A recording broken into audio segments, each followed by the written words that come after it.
The Astros just took 3 of 4 from the Tigers, and this team refuses to stay down. Clutch hits, late inning heroics, Christian Walker breaking out, and Houston keeps finding ways to win. Reynel Delgado, this is Locked On Astros. Hello and welcome to Locked On Astros, your daily Astros podcast. Here are your hosts, Eric the Man Heisman and Brett H-Town Wheelhouse Chansey. We are Locked On Houston Astros. I'm Eric Heisman. This is Brett Chansey with 6+ seasons together, 2 decades on mic. We bring you fans' perspective with local expert analysis. This is the Locked On Astros podcast, #1 Astros podcast, part of the Locked On family, the #1 sports podcast network out there. Brett, this was a exciting but stressful weekend in terms of Astros baseball. A lot going on, a lot of clutch hitting, a lot of late comebacks, a lot of bad pitching. But you're going to expect that from this Astros team. This is a flawed team. They have a lot of things they need to work on. But Tang Arton is going down. He's going to be working on some things. We'll talk about that a little bit later. But Michael Yola is coming up. We'll see when he makes his major league debut. Hunter Brown, he looked really good today. And he only went 6 innings, allowed 3 runs, but we'll talk about that. Spencer Arrighetti on Friday. It seems like his regression is for real now. We'll have to talk about what happens when Christian Javier comes back. So that's part of the discussion. And this was literally the series of the rally Astros. And every game that the Astros could have been in it, the Astros found a way to come back. And Christian Walker and Isak Paredes, they were the guys that were the main guys leading those rallies. So, Brett, this was an exciting weekend. The Astros are in the playoff hunt right now. Yeah, definitely. And even the game before where Jeremy Pena helped them 2 different times to tie the game. Isak Paredes late inning heroics. He is a clutch guy. Can you imagine if the Astros would have traded him? We wouldn't have had some of these wins lately. And we'd be really up the creek without a paddle, because with Correa going down, if we didn't have Paredes, man, that would have been weird. But they trailed 6-4 after 6 innings, outscored Detroit 4-0 the rest of the way, 15 hits on Saturday, on 8 different players on Saturday. That was huge. But you know, today's game, man, look, you got out hit by the Detroit Tigers. You still beat them. You had 7 hits and 7 runs. Hey, I remember that's what my dad told us. You should have as many runs as you have hits. Good job, Astros. You followed Coach Chansey's advice, and you actually got the victory today. And what's great, Eric, is they're scoring late. They're scoring and they're doing things in parts of the game where you don't think they're going to do anything. You know, when Flaherty got through the order the 3rd time, his average against goes over 300. And I thought, okay, this is when the Astros are going to really jump on the Tigers. And they didn't. You know, whenever Kenley Jansen went in, every batter that went in that got out swung at the first pitch. And I'm like, what are we doing? Like, let the guy throw you some pitches. He's not gonna I mean, he's gonna fill up the zone. And then I looked at his, like, he's got the highest percentage of strikes thrown in the zone of any pitcher in Major League Baseball. I'm like, okay, that's why they're jumping on the first pitch. But you absolutely love the rally. You love the fight. And look, it's hard to not be excited about this team. What is this, their 4th series? Is it their 4th series in a row that they've won? Series, 5th. I believe. Is it 5th? Yeah. Okay. So 5 series in a row they've won. They took 3 of 4. I mean, this is huge. And outside of that 8-0 stinker, you have to love what you see overall from the Houston Astros. It doesn't mean there's still issues. Yeah, there's definitely a lot of issues. This is a flawed team. You see it from time to time, whether it's the bullpen, whether it's the offense, and sometimes it's the rotation. But the Astros can find a way to win, and that's what we've been seeing recently. And we didn't touch on this earlier, but this is only their 5th win this season in 46 games when they've trailed after 7 innings. Nice. So this is very rare what the Astros have been doing, and this is back-to-back days. So the Astros found a way to rally, and that's what made the Astros successful. Like when they're going through their big run of going to the World Series and going back to all the ALCSs, this was what made them successful. And part of it was just they had to rally, but also their offense was just they were clicking on in terms of a guy that was struggling. Christian Walker came into Saturday's game batting 2 for 27 with a 138 batting average over his last 15 games. Then he had 4 hits in that game. That was a career high. And then he had 2 doubles off of Farmer Valdez, 105 miles per hour plus exit velocity. He had an RBI single in the 7th inning that trimmed the lead to 6-5 at the time. And then I think Paredes was the one who tied it, or somebody tied it later. But he said, I want to play to get some hits in the game, but also keep myself in a spot to do some damage. And so Christian Walker is starting to get back in the groove. And I think that was the thing that was missing for the Astros. Early in the season, he was in a groove, and the Astros weren't doing a lot of winning because all the offense was relying on Alvarez and Walker to get it done. But now we see Pena coming back. We see Paredes. He's heating up a lot recently. In this road trip, he's been on fire. And so now you're seeing a lot more guys clicking. And now that Christian Walker is starting to get his sea legs available on his, he's starting to hit a little bit more. I think that this is going to do really good for the Houston Astros. But overall, let's not gloss over what was it, Delgado? This was his major league home run, and he had it in a clutch situation to tie the game on Sunday. Yeah, well, actually, it was only 2 runs. It was 3-0 Tigers. He hit a 2-run home run. You're right. Yeah, it was Paredes that tied it. That's right. Yes, but that's okay. I was actually just thinking, I was like, okay, I need to talk about Delgado next. For a guy that came over here and signed, and everybody's like, who is this guy? I believe we traded for him. What's he doing? The guy's batting 280, Eric. Again, it was his first major league home run. And he came in, and look, I'm not saying that he's Marwin Gonzalez 2017, and I'm not saying this is the 2017 Astros, but when you look at great teams in the Astros past, 2017, 2022, you look at guys that are unsung heroes like Trey Mancini, like Yuli Gurriel when he's hurt and still contributing. Look, Reynel Delgado can offer you not just value now, but later on, because if this team does find itself in the playoffs, Reynel Delgado is a guy that teams don't pitch around. He's a guy that they throw to. And if he gets confidence and he can get in there and he can get quality at bats, continue to do this on a consistent level. Now, I know we still have a lot of season left, but these are the kind of guys that really are the keys to a team's success. Yordan's going to come back around and hit his home run. Jeremy Pena is going to continue to be the best shortstop in baseball right now. I mean, you're going to have those things. You're going to have your ups and your downs with Christian Walker. It's these guys because Delgado's got no pressure. No, nobody's going to a game, no offense, with the Reynel Delgado jersey. Like, no, there's not a lot of expectations on him. So when there's not a lot of expectations, you're able to play more free. And he's felt a part. He loves the clubhouse. And I just think that this team, the adversity they've gone through, is something that's kind of powered them up a little bit. And it's good to see. And if you're looking at what's going on right now, the Rangers, I think I badmouthed them the other day, said, oh, the Rangers are just kind of hanging around. But they're actually on a 4-game winning streak. And in the last 10 games, they're 7-3, just like the Astros. They have they're all the way back in first place. They have overtaken the Mariners. They have lost 2 games in a row. So the Mariners drop back to a half game behind the Rangers. The Astros are a half game behind the Rangers right now. The Astros are a half game out of the wild card picture right now at the moment, just because the Mariners are technically in the wild card picture right now. But the Astros are still in the playoff picture right now overall.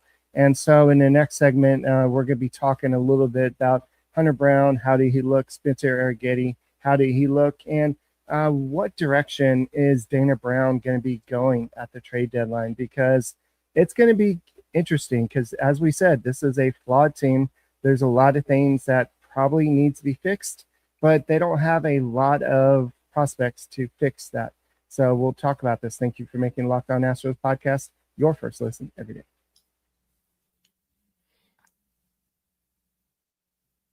A big thank you to our friends at Amazon for this limited break. This back-to-school season, spend less on your kids with Amazon.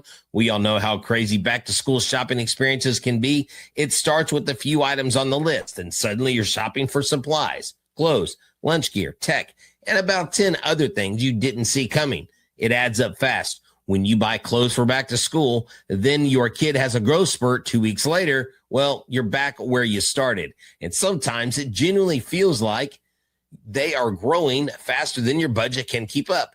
And when the teacher supply list arrives, I know because I'm a teacher, somehow every item feels completely reasonable on its own. Then you add everything together and realize just how much stuff one kid needs for an entire school year. So remember, with Amazon's low back to school prices, just spend less on your kids because every dollar you don't spend on them is a dollar you haven't spent on them. Shop back to school at Amazon and spend less on your kids.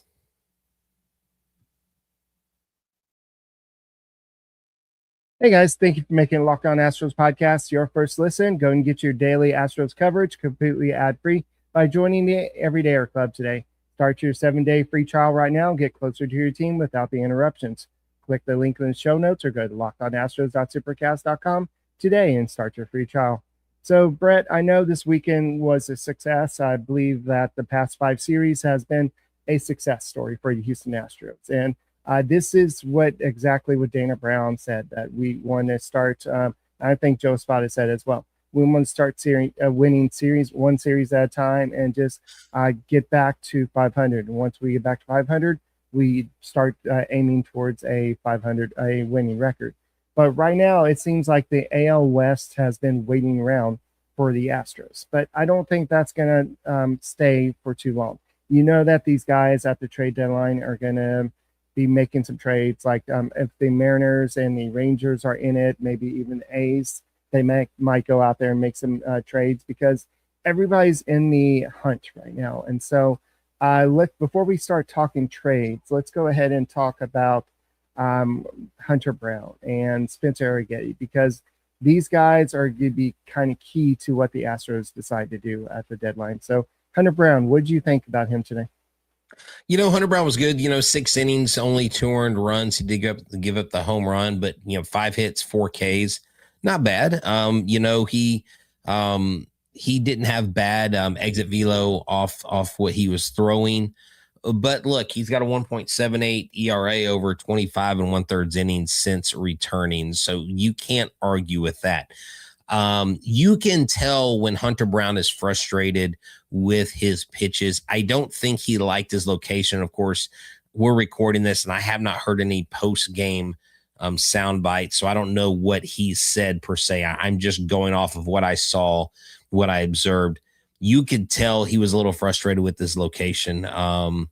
But that's going to happen. Again, he was off, he was out, and he's never been injured like that in his career. So this is new territory for him, but he's your stabilizer. He's your ace. He's your number one.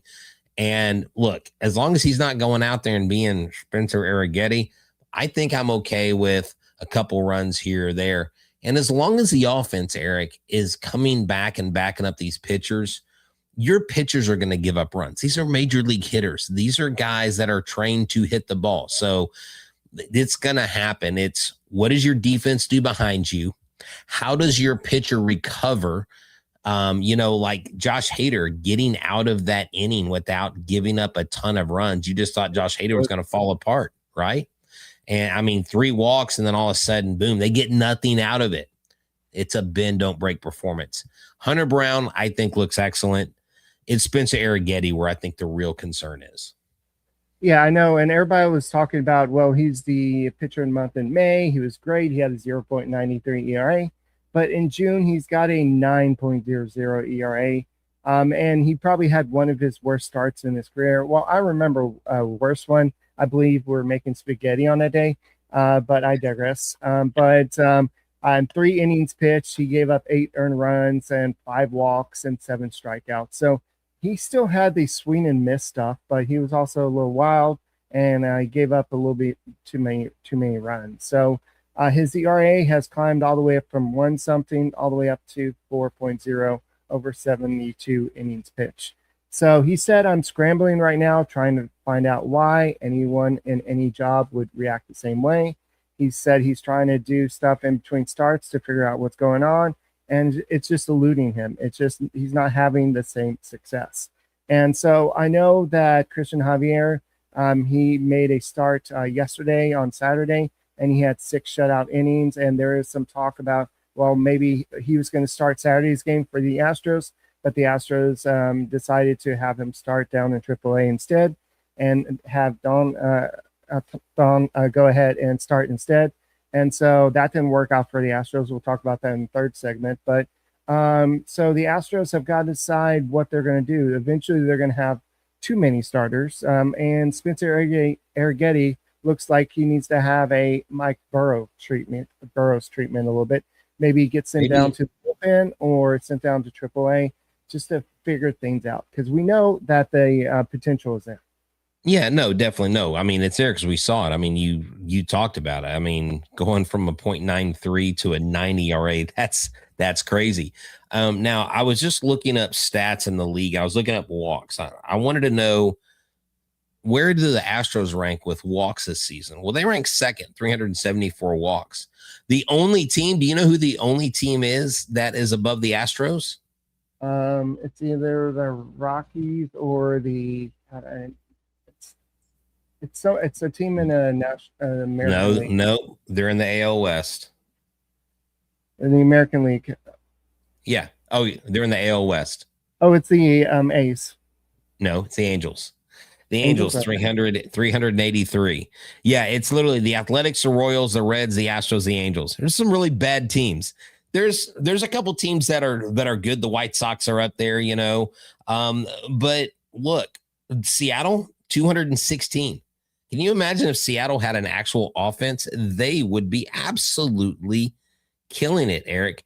But this pitching has got to find a way. The starters have to find a way to make sure that they are getting the job done. They are ninth in strikeouts. I mean, they are 739. Milwaukee leads with 800.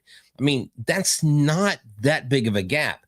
So Spencer Arrighetti's got to figure it out. And I can't remember the page that chronicles it, but someone was talking about statistically, Spencer Arrighetti was the luckiest pitcher in all of baseball. And luck is a thing in baseball. Sometimes it's better to be lucky than good, but you know, I know with Burrows, they adjusted his arm angle. I know that they worked on some things. So maybe it's something like that. And maybe Spencer Arrighetti has lost that confidence and just needs to remember who he is. And when players try to become more than they are or do too much, that's when they make mistakes. When they try to be too careful, that's when they make mistakes.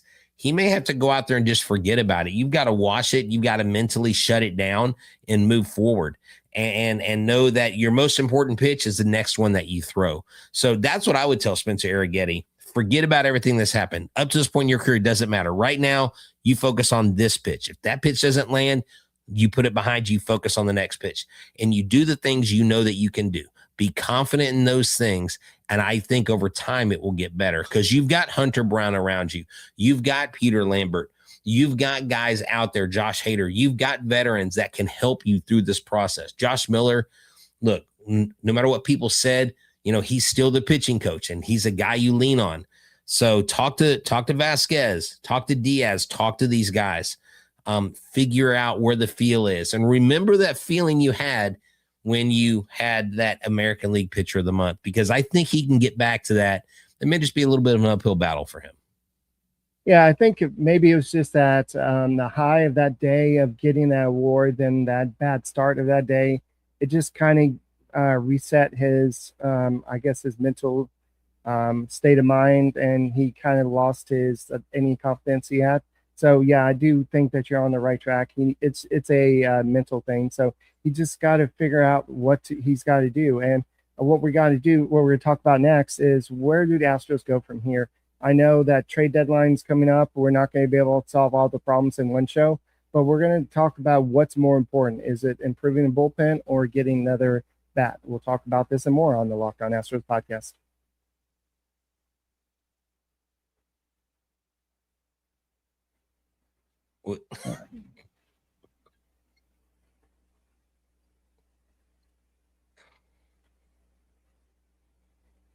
Hey guys, thank you for making Locked On Astros podcast your first listen. Go and subscribe to us. Go and make us first listen. Apple, Odyssey, Spotify, wherever you listen to your podcast, go and check us out. So I know right now the Astros are sitting about $11 million underneath the luxury tax threshold. We know Dana Brown is already looking for an outfielder, a backup outfielder. I know that we've seen some guys kind of rise to the occasion. You've had Trammell, you've had Lopafito with big hits in the past couple of days. The outfielder position overall is bad. It has a 670 OPS with a 26.1% strikeout rate throughout the whole season. This is one of the worst in franchise history. So the outfield is a issue, and this is even with Alvarez playing the outfield every once in a while, and occasionally you have Altuve. I don't think he's played a lot of outfield though this year. Who's that? Altuve. Yeah, no, we're not going to try that. I literally made a shirt about it. No, I didn't say that. Yeah. I didn't say that. I said that I don't think he's played a lot. And okay, sorry. Yeah. So I was saying the offense is based off of sometimes Alvarez is in the outfield, but mostly it's other people playing the outfield. So the Astros haven't got a lot of offensive ability from the outfield. Sorry, I was distracted. I thought we had the actual Buc-ee's store in here. Someone has the Buc-ee's icon in the chat, and so I thought we had Buc-ee's. I hear your dog. Who let the dogs out, Eric? But seriously, look, Kaiwei Tong, this guy basically said the other day he's fatigued. He said, "I'm tired," and you're gonna have to give Miguel Eola his shot. I mean, he showed up with his Disney princess backpack today at the ballpark, as all rookies do, carrying out the different supplies for the pitchers, Eric. And you had mentioned him earlier. And I just think this guy just needs a little bit of a reset, because throwing as much as he's thrown up to this point in the season is pretty much what he's thrown his whole career in a full year. And you and I, as an observer, our fans as an observer, we're like, how can they get tired? How can their arms get tired? Well, if you haven't had that experience, kind of like Cam Smith last year falling off, when you're a player that's playing more and more than you're used to, it does take a toll. So I hope that they figure out what role he's going to take. But my question to you is this, Eric: when he comes back, if Javier is back, if any of these other pitchers are back off of the IL, do you go ahead and put Tong back in the bullpen, or do you try to keep him as a starter? Because I think you might have a double-edged sword here where you could use them both effectively, but he might be more effective in the bullpen. I know that Michael Eola is he's up. He switched places with Kaiwei, and so they're calling it a deload, not a demotion. So they're going to figure out if he's going to remain a starter or a reliever. They're going to determine that at the AAA level. So yes, it does depend on Christian Javier. Is he successful when he comes back? Is he only going 2 or 3 innings? Is this an issue where Tom is going to have to go back into the rotation, or is he going to go back to where he was really successful, which was that 1 to 2 inning reliever role? And I think that he's already thrown 64 innings. This is already a near career workload. So the fastball was down, the sweeper was down on Saturday. Everything was down. It just looked like he was tired. And so I think they're just going to maybe de-escalate his use and see how he responds, and then determine if they want him to go back to the bullpen or the starter. What should they do? I think it depends on the health of the other starters. I mean, because you have Reynel Blanco that's making some starts. You have Lance McCullers Jr. I know everybody wants to snicker, but he's going to be trying to make a comeback at some point. So the Astros have a lot of options for the rotation. What they don't have, and that brings back to the point I was trying to bring up earlier, do they upgrade the bullpen at the trade deadline, or do they go ahead and upgrade at in the outfield? So if they can only trade for one player, what would that one player be, Brett? Yeah, I would think you're gonna have to probably go outfield. I think you need a bat more than you need an arm. You've got a lot more arms that are serviceable and that can do better than an average job than you do in the outfield. Your outfield is just missing. I know Joe Hung Lee maybe in San Francisco. I know someone had floated the idea of Robbie Ray and Joe Hung Lee coming over with the Giants eating a lot of the contract from Robbie Ray for the rest of the year because he just has this year left. Joe Hung Lee has like 2 years left.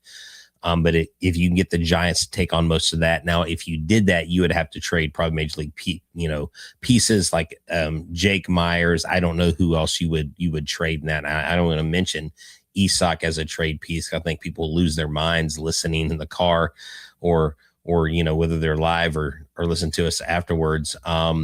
Taylor Ward would be an interesting name. You wonder if you could catch him. He's having a decent year with Baltimore. You're going to have to go after someone who isn't a very high value target, someone who is going to keep you, because you're about 10 million under the threshold. So you've got some wiggle room. It just depends on who's available on what teams. And if it is a team that's going to trade with you and they know you're trying to contend, are they going to drive the price up on you? And if they drive the price up on you, to me, if Dana Brown even considers Nyans, Alvarez, any of these guys, Pecco, any of these top guys right now, I'm like saying heck to the no. Like there's no way this side of heaven that Dana Brown is trading for those pieces. The only reason why you would do that, it would be a sign of desperation because Dana's trying to make the playoffs because he wants an extended contract. So you don't mess with the farm system's top prospects again. But then again, what have prospects done for you? They haven't done anything for you in the major leagues. What do you think, Eric? Well, they've done it before. That's why I'm saying they've traded their top prospect before to get Justin Verlander, to get it's Suzuki, not Suzuki. What was it? The guy from the Angels, or the guys pitching for the Angels. You talking about Kikuchi? Yeah, Kikuchi. They've done it. They've gone out and traded top prospects to get the guys they needed. Mickey Moniak is a guy that I can think of that heard a lot of talk. I don't know if it's just fans doing the talking, but that's a name. That's a left-handed bat. The question is, what can you do away from Coors Field? Is he more of a just a success story based on playing at a Mile High, or is he going to be successful playing at Dyken Park? So he is a left-handed hitter. I know that Dana Brown wants to bring in some more left-handed power. So that's probably be a focus. So that's what he wanted to bring in the offseason. And if you notice, a lot of these free agents, these waiver claims, whatever Dana Brown has done this season, a lot of them have been left-handed hitters because he wants to find that lightning in the bottle and just find some guy to stick and be able to play left-handed. And so that seems to be his focus. So if you're going to look for a bat, because I agree, even though the offense has not been overall the problem this year, you can never, especially in the playoff setting, you can never rely with the offense that struggles every once in a while to get to score runs, get shut out as much as the Astros do. But what I'm really encouraged with recently is just the success of rallying back recently. So. Yeah.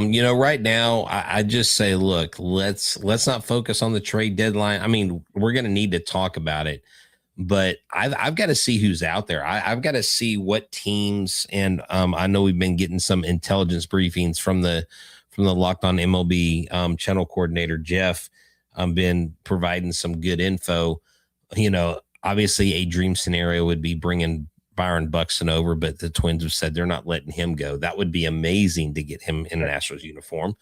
And you've known the Astros have been interested in trading certain players in the past that they never traded. I mean, do they put Spencer Arrighetti in a trade because he's kind of down, but maybe he's shown that he's got value and worth with that player of the month? Do they float that out there? You know what I'm saying? I don't know where they go. I don't know who they unload, and I don't exactly know what direction, but the aim can't be too high. Mickey Moniak is probably realistic, but there's not a ton out there. It will be interesting to see what Dana Brown does because he's on a limited contract. He is trying to save this team, get them back into the playoffs, and not have a 2-year drought. That would be the worst thing. I mean, right now the AL West is waiting for you. The wild card is waiting for the Astros, and the Astros can strike at the trade deadline and make themselves a better team. And if they do that, they can find themselves on top of the AL West and find them in the wild card picture to stay. And so it's Dana Brown. It's not about mortgaging the future. It's just about getting the right pieces. And he's done that. He tried to do that in the offseason, but it just didn't work out. So now it's time for him to go out there and get those pieces now. Imai is looking like that piece that will stick if he continues to pitch like this. But that's what we got for the next, 5 weeks, because I think it's August 3rd is the trade deadline. So make sure you stay tuned in to the Locked On Astros podcast. Go and check out the Locked On Astros postcast with Michael Connor. He does a great job over there. But thank you for tuning in to Locked On Astros. Make sure that you subscribe and follow Locked On Astros so you can get all the latest episodes. If you never miss an episode, the Everyday Club is built for you. Get Locked On Astros ad-free, plus members-only Discord access and more. Head to lockedonastros.supercast to join the club. For those of you on video, we send you to the first ever 24/7 National Locked On Podcast Network YouTube channel. On audio, for a second listen, go and check out the Locked On MLB. And Brett, you got anything to say? Go Stros. And your Christian Walker mustache is dope. You like that? Yeah. Little sea walk, baby. Christian Walker's uncle or his cousin. Oh, he's